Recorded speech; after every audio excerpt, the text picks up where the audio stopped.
lagi dengan Ija Gomez. Hari ini kita dapat kesempatan ngontoy, ngobrol santuy bersama Bung Yongki, pentolannya dari grup band Kompares yang legendaris untuk menyelampung.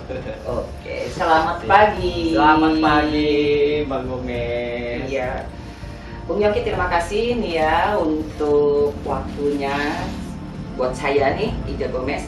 Kita berada di ngobrol santuy atau ngontoy. Ija mau tanya-tanya nih. Siap. Kenapa sih dinamain Kompares? Namain Kompares ya.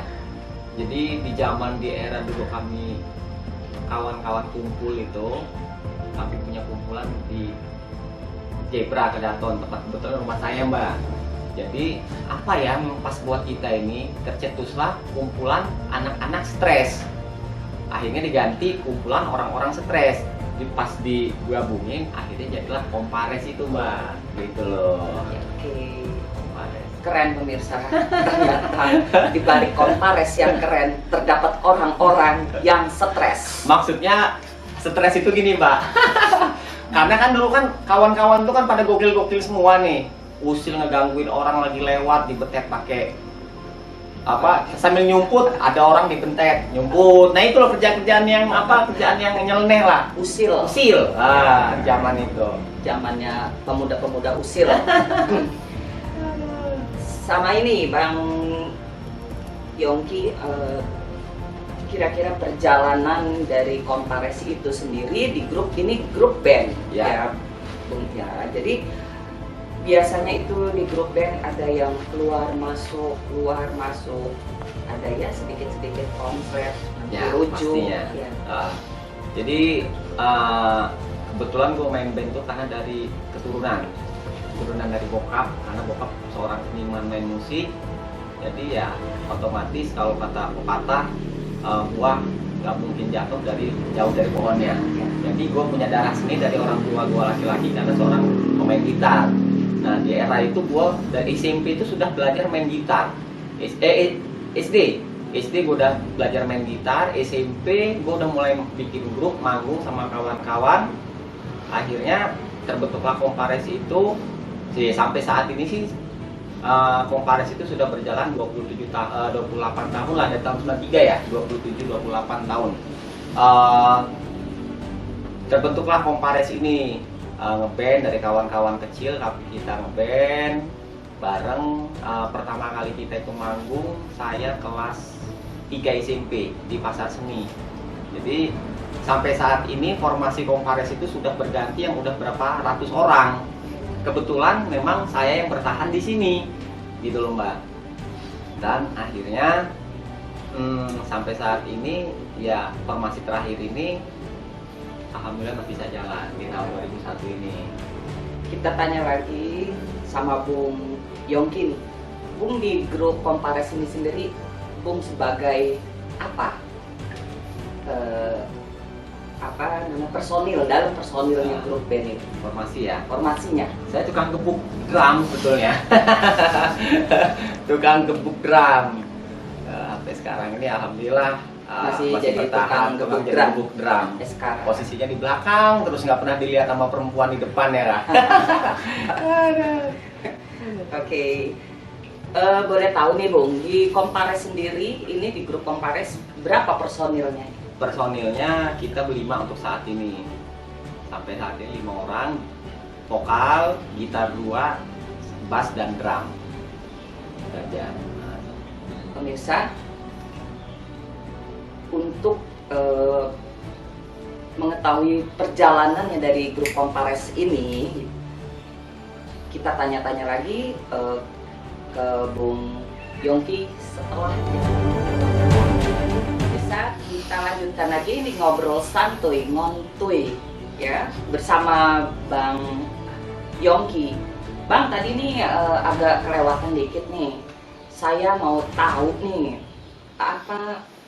siapa personil-personil di awalnya Kompares. Boleh diceritakan? Oke, gua mau kasih sedikit bocoran cerita. flashback zaman dulu Kompares itu siapa aja personilnya. Dulu Kompares itu punya personil, di vokal itu ada Indra, terus gitarnya ada Kiki, ada Widi, terus pemain bass Dodi. Nah, setelah berjalan berapa lama, nggak sampai 2 tahun, ada pergantian formasi, vokal keluar karena ada masalah untuk melanjutkan studi sekolahnya. Jadi akhirnya vokalis diganti dengan Mawan. Nah, saat formasi itulah kami kuat. Saat itu juga genre kami juga dulu itu di Lampung itu udah banyak orang main musik-musik ya seperti kayak rock Surabaya dan musik-musik keras. Kami coba cari jalur untuk main blues rock and roll. Kebetulan dulu itu yang familiar di kuping kami itu untuk Indonesia kayaknya slang nih. Gua dengerin terus tiap hari, kok slang ini enak banget ya, kata gua. Akhirnya awalnya sih Kompares itu yang suka dengan musik blues rock and roll itu cuma gua. Kawan-kawan itu sebetulnya kurang suka. Akhirnya pelan-pelan gua racunin tiap hari orang nongkrong di basecamp di rumah gua. Kebetulan basecamp kan di rumah. Jadi gua tiap hari gua setelin tiap hari itu dari pagi ke malam. Akhirnya mau nggak mau mereka dipaksa dengan kupingnya itu terima dengan musik blues rock and roll, khususnya slang. Dan akhirnya setiap kita ada pertunjukan jadi guest band di kampus-kampus di manalah, kita selalu bawain lagu slang. Dan di zaman itu juga dulu Lampung lagi demam dengan slang. Kebetulan slang itu di Lampung bisa booming ya kebetulan karena kita yang membawakannya.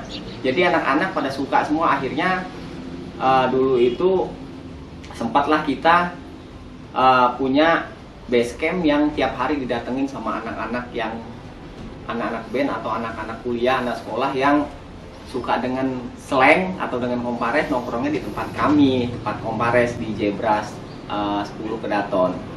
Nah, itu aja. Jadi menurut gua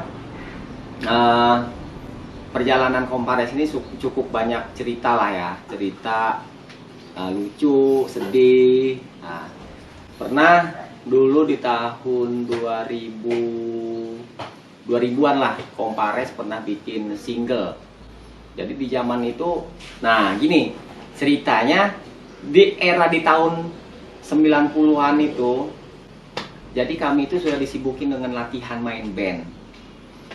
Jadi ya umur SMP kelas 3 lah. Kalau kawan-kawan tuh lagi sibuk main kelereng, kawan-kawan sibuk main layangan, kami udah sibuk ngeband, udah sibuk masuk studio. Nah, di saatnya kawan-kawan lagi udah mulai main musik, kami sudah bikin lagu dan udah kami kirim-kirim lagu kami itu ke demo-demo ke berbagai studio rekaman. Termasuk dulu pernah kirim demo ke Slang lah, tapi sampai saat ini ya belum ada tanggapan ya, mungkin memang materi ya karena usia juga. Tapi kita dulu pernah tahun 2000-an itu kita pernah ikut kompilasi se-Indonesia, kebetulan alhamdulillah Kompares ikut. Terbentuklah kaset, isinya itu ada 6 grup band, termasuk alhamdulillah Kompares mewakili Sumatera atau Lampung lah untuk mewakili sebagai yang ada di kompilasi itu. Kompilasi itu beredarnya saat itu tahun 2000 itu beredarnya ya di kota-kota besar, Jakarta, Bandung, Surabaya, Jogja, Lampung nggak masuk. Weh, seru benar sampai Ijah dilupain. Baiklah. Bung, ini saya mau tanya-tanya lagi, Bung. Boleh, siap. Siapa saja nih dari grup Kompares yang sampai sekarang ini masih bertahan? Kecuali, maksudnya bukan kecuali ya, selain Bung sendiri. Ya, alhamdulillah sampai saat ini nggak ada yang personil asli. Cuma saya dari tahun 93 sampai sekarang yang bertahan. Ya, kebetulan memang seorang rider atau seorang head itu tidak menunjukkan diri dia sendiri, tapi memang terbentuk, memang mungkin kawan-kawan ya. Artinya memang dari zaman dulu itu yang banyak ide dan banyak strategi untuk main musik ini, mereka banyak panut sama saya. Bukan artinya saya ini seorang diktator untuk ini, bukan. Artinya memang mereka menunjuk saya seperti itu. Alhamdulillah ya, setiap ada pergantian personil itu ya saya yang seleksi kerja keras, mana ya, artinya ya menurut saya Solid ya, yang kira-kira solid. menurut saya seorang musik itu, kalau kita seniman kalau kita itu tidak berkreatif juga ya stuck di jalan, stuck di tempat Mbak gitu. Makanya kalau misal personil ada yang keluar, aku harus cari lagi nih gimana caranya komparasi bisa jalan gitu loh. Ya alhamdulillah sampai saat ini ya personil yang sekarang itu personil yang udah ke 100 berapa gitu loh Mbak. Iya, banyak juga pemirsa, salah satunya Ijah ya. Bung, ini apa namanya, sampaikan keinginan Bung, kira-kira apa keinginan Bung untuk kedepannya di grup Kompares ini, terutama untuk personil Kompares sendiri. Gitu ya. Menurut gua sih ya terus terang, gua main musik sampai saat ini totalitas. Harus gua sebutin, artinya gini loh, gua main musik totalitas dari kecil sampai sekarang. Alhamdulillah gua pun menopang hidup gua dengan musik. Makanya kemarin gua sempat kecewa dengan ada salah satu ada kawan bikin event, yang event itu sudah ada di branding sama perusahaan, tapi artinya mereka bikin event, tapi event itu dibiayai oleh perusahaan. Sepengetahuan Sponsor. Bung, Nah artinya ya saya tahu, artinya mereka mengajak. Kadang-kadang seorang seniman itu diremehkan, yuk lo main tempatku bisa nggak? Wajar dong seorang seniman, kira-kira budget gue dapat berapa gitu loh. Artinya nggak ada penghargaan. Sebetulnya main musik itu juga nggak mungkin nggak kaya sih, tapi ya penghargaan lah. Untuk mencapai mereka itu dari pemula sampai akhirnya mereka itu jadi seorang profesional itu kan ada jarak loh Mbak, ada fase, ada perjalanan yang mereka menuju, berapa sih habis biaya mereka itu untuk menuju sana. Nah itu loh, seorang seniman itu harus dikasih penghargaan loh. Kalau kira-kira memang itu event bergengsi, ada sponsor, ya dikasih lah mereka itu uang latihan, uang transport gitu loh. Jadi menurut aku, saya pribadi sih band paling pertama dan orang pertama kalau ada event itu, yang bersifatnya charity, event yang untuk mencari dana donatur untuk artinya kalau misalnya ada gempa bumi, saya band pertama dan orang pertama yang bakal, yuk gua duluan yang main, gua mau sumbang itu. Tapi kalau di situ ada, ya artinya event itu ada sponsor, ya kita kasih penghargaan dong. Tapi kalau misalnya memang itu tidak ada sponsor, tapi pure untuk charity, pencarian dana untuk kawan kita sakit, untuk bencana, saya band orang nomor 1 yang maju ke depan, yang bakal ikut berpartisipasi. Jadi harapan pribadi dan komparasi sampai saat ini, karena kami itu seorang seniman, tetap kami itu ingin berkarya terus selalu gitu loh. Sampai saat ini kami juga pengen punya album. Bayangin aja, tahun 93 sampai sekarang Komparasi belum punya album, cuma bikin single doang. Ya harapan gua ya mudah-mudahan ketemu kawan atau donatur di luar yang bisa kerjasama sama Kompares, bisa untuk kerja bareng lah, itu menurut gua. Untuk mencita-citakan mimpi-mimpi untuk bikin satu album, itu aja menurut gua. Kembali lagi bersama Ijah Gomez dan Bung Yongki. Pemirsa, kita mau tanya-tanya nih sama Bung Yongki. Bung, Ya siap. Mbak. Ijah mau nanya nih, kira-kira perjalanannya Kompares itu ada nggak cerita yang sedih-sedih, lucu-lucu, atau rebutan cewek gitu dulu pada zamannya, pada masanya Kompares dan perjalanannya Kompares itu sendiri? Jadi gini, zaman Kompares dulu itu nggak pernah namanya ada sedih. Yang ada ketawa mulu, karena memang tadi itu kami dibungkusnya dengan Kompares kumpulan orang-orang stres. Jadi pernah lah ya cerita lucu sampai ketawa dan nggak bakal kami lupain lah gitu. Dulu kami punya kawan telepon, Ki, adik gue ini ulang tahun, bisa nggak sih lu main di tempat gua, kata dia kan. Oke siap, di mana? Di SMA 10. Nah, akhirnya kami itu berpikir kalau di sana itu yang datang pasti anak-anak SMA 10 gitu kan, cantik-cantik, daerah itu kan, di daerah tahun kapan lah itu ya, kita masih ngarep ya. Udah di rumah itu yang personil segala macem dan kru-kru itu udah yang nanya apa mau berangkat itu udah sibuk sendiri mbak, udah mau paling ganteng lah, cari sepatu, baju yang keren, minyak wangi, berangkat. Pas nyampe di sana alangkah kaget mbak, yang ulang tahun itu anak TK. Jadi yang datang itu anak TK semua. Ya ampun, kami mindset kami kirain perempuan, kirain kami Gadis-gadis yang ulang tahun itu anak SMA. Nggak taunya yang ulang tahun itu anak TK. Yang ada ya anak-anak TK sama emak-emaknya. Jadi kami itu ya Tapi emak-emaknya cantik-cantik juga kan. Dan ya kami bingung. Lagu yang biasa kami nyanyikan lagu rock and roll blues. Jadi balonku. Bener lagu anak-anak semua yang kami bawain itu akhirnya, ya ampun. Sampai sekarang cerita itu kami simpen dan pasti kalau ketemu pasti ketawa. Aduh. Ya aduh. Itu kisah gokil banget. Kisah sedih, kisah kasih di sekolah.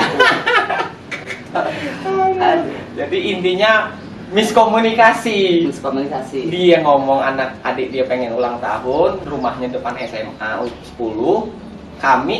Saya pribadi mikirnya, oh iya anak SMA 10 ini gitu loh. Gokil banget tuh cerita. Itu sih dasar aja deh di orangnya ini ya. Kalau kisah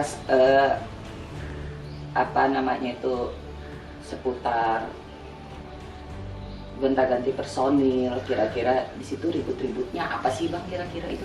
Jadi alhamdulillah sih Compares ini bertemannya itu bukan cuma sekedar kami itu cuma ketemunya main musik mbak.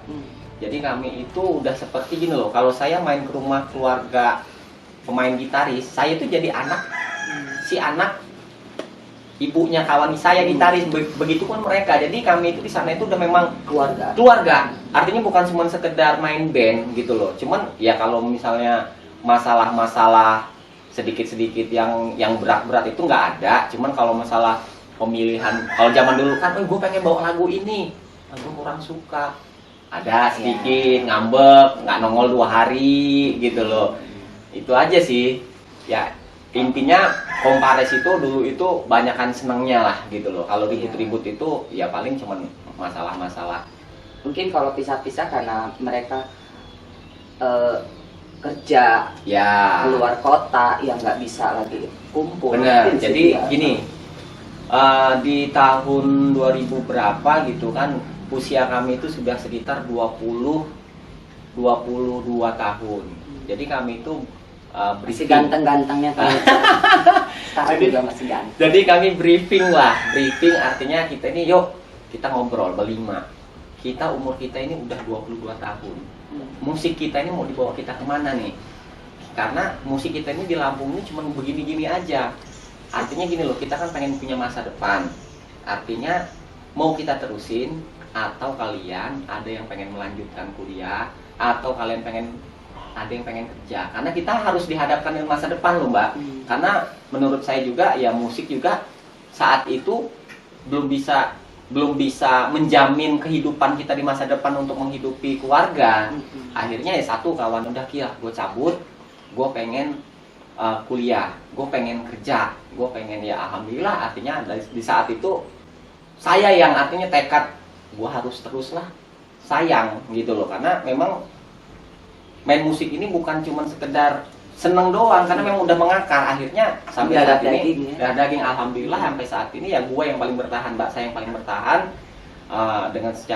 Dengan sekuat tenaga saya ngumpulin kawan-kawan, saya culik lah, saya lihat misalnya ada pertunjukan event, saya nongkrong nih anak ini berbakat, kira-kira saya ajak bergaul dulu. Kalau saya ini tipenya gini, kalau saya ingin ngajak personil main band itu nggak saya tawarin dia yuk lu ikut gua yuk. Kalau saya nggak, saya ajak dia bergaul dulu, saya lihat dulu attitude asik nggak gitu loh. Kalau kira-kira memang asik, saya ajak. Karena menurut saya main musik itu orang pacaran loh Mbak. Iya. Orang pacaran, kalau misalnya chemistry-nya kita nggak dapet, ya kita juga nggak bakal. Kalau nggak asik susah ya. Menurut saya itu yang penting itu satu band itu orangnya asik dulu. Skill nomor sekian, karena kalau skill bisa diuber. Tapi kalau udah sifat agak sulit mau merubahnya. Gitu loh. Hati-hati penggiat musik di Bandar Lampung. Kalau ada penculikan itu Bung Yofi. Bung Yofi. Bung mau nanya lagi nih. Kira-kira selain pendidikan, selain kerja Ya. untuk personil di Kompares ini, ada nggak misalkan dia berumah tangga? Berumah tangga yang tadinya asik gitu, tiba-tiba mengundurkan diri karena dari pasangannya atau istrinya gitu nggak setuju gitu. Oh gitu. Nah, ini pernah jadi perbincangan saya dan kawan-kawan. Artinya gini, saya pribadi hidup saya ini dari musik Mbak. Saya ngajar di sekolahan, 9 sekolahan. Saya kalau pagi, kalau terus saya ikut ya terus terang aja untuk bertahan hidup kita nggak bisa untuk main musik yang idealis. Iya. Akhirnya saya juga harus ngamen. Iya. Ngamen di nikahan, ngamen di hotel, ngamen di pub-pub. Akhirnya ya untuk bertahan hidup kan, mau nggak mau, karena ya cuma cara itulah seorang seniman musik yang bisa dikerjakan. Jadi gini, ada satu grup, maksudnya gini, kawan saya ini saya doktrin begini. Kalau gua main musik itu sudah jadi penghasilan gua dan sudah menjadi pekerjaan. Iya. Bini gua pun kata gua, bini gua kalau gua udah bikin kopi, duduk di belakang, rokok, musik, gue setel. Anak dan bini gue tuh udah bilang jangan diganggu ayahnya. Ayah lagi kantor, lagi ngantor. Karena menurut bini gue kalau gue lagi dengar musik, gue lagi ngantor Mbak. Iya, iya. Itu. Jadi mereka tahu kalau gue lagi setel musik, lagu apapun, gue duduk sendirian sini. Anak gue mau ganggu, jangan diganggu, ayah lagi ngantor. Nah artinya itu yang udah gue bangun Mbak. Jangan diganggu, ayah lagi semedi. Nah artinya musik itu, gue bilang sama kawan, lo kalau mau hidup di musik, kalau mau minta lebih dari musik, apa yang lo bisa kasih dari musik ini? Nah, dedikasi lo ke musik apa kalau minta lebih? Lo jadiinlah satu pekerjaan musik ini, pekerjaan lo, tanggung jawab lo. Insya Allah, kalau kita itu Ada rezekinya di sana. kerja keras, artinya tidak membohongi hasil gitu loh. Gitu loh Mbak. Oke, pemirsa, kembali lagi bersama saya Ija Gomez dan Bung Yongki, pembawa kakak pembinanya di Kompares ini. Siapa personil-personilnya Kompares yang sampai sekarang ini masih aktif? Nggak apa-apa disebutin aja namanya. Ya, personil yang terakhir ini ya. Iya, personil. Jadi gini, aku terangin dulu. Jadi Kompares ini punya dua tim. Jadi Kompares punya 4 gitaris. Gitaris yang 2 khusus untuk main panggung, yang untuk main musik idealis. Yang 2 khusus untuk kita ngamen. Nah, alhamdulillah mereka masih setia. Jadi Kompares ini sebetulnya orang banyak gitu loh. Nah, kebetulan juga kemarin kita sempat berbuka, baru belum ada 3-4 bulan ini kita kehilangan gitaris kita, meninggal, si Omi, karena sakit yang udah memang itu sakit. Ini terus berduka cita juga. Ya. Jadi sampai saat ini personel Kompares itu kalau yang di formasi ngamen ya, tetap gitarisnya itu gua pakai si Eka Brod sama si Panji. Jadi vokalisnya si Nai, gitarnya Panji sama Brod, pemain bassnya Yopi, Ipoy, sama drumnya saya. Nah tapi kalau kita mau main ke idealis, main rock and roll blues kental, kita pakai gitaris yang 2 kemarin ini. Tapi sekarang tinggal 1 namanya Ipan Panjul. Nah itu aja. Satu lagi nih ya, pertanyaan Ijah nih, Bu. Kira-kira ini Kompares ini style atau jenis musiknya ini kemana? Oh ya, poinnya ya. Blues, rock, dangdut, koplo. Sebetulnya kalau untuk Kompares sendirinya itu awalnya itu ya genrenya kita ini sukanya, saya pribadi yang menggawanginya ya blues rock and roll. kalau untuk idealisnya ya Mbak ya. Jadi influen kita, musik-musik kita itu Jimi Hendrix, James Brown, Lenny Kravitz, ada lagi The Doors, Stone, itu yang buat kita idealisnya. Nah, kalau idealisnya kan kita kebanyakan panggung kita itu acara panggung-panggung motor-motor klasik. Kebetulan juga kan saya juga kan main motor klasik, jadi banyak main panggungnya panggung-panggung ya, panggung-panggung motor-motor klasik, mobil-mobil tua itu untuk main idealisnya. Tapi kalau untuk ngamennya itu kita allround, lagu apa aja namanya kita ngamen ya Mbak ya. Kadang koplo, kadang Tergantung ya. ada jazz kita mainin. Tergantung permintaan. Tergantung ini, tergantung honornya sih. Kembali lagi ke honor. Oke, pemirsa, Ijah mau nanya nih sama Bung Yongki, kira-kira motivasi atau ya sedikit apa ya, support untuk para penggiat band khususnya di Kota Bandar Lampung ini, apa Bang motivator untuk adik-adik kita untuk bertahan gimana band sampai saat ini berjalan gitu ya. ya? Ya, buat kawan-kawan yang di luar mungkin bukan gua ngomongin junior lah, mungkin sama kita. Jadi menurut gua gimana caranya band itu bisa langgeng, menurut gua memang sulit, tapi harus ada dari niat kita itu untuk salah satu orang yang dijadi ketua kelas, Kakak pembina. kakak pembina. Dan satu lagi menurut gua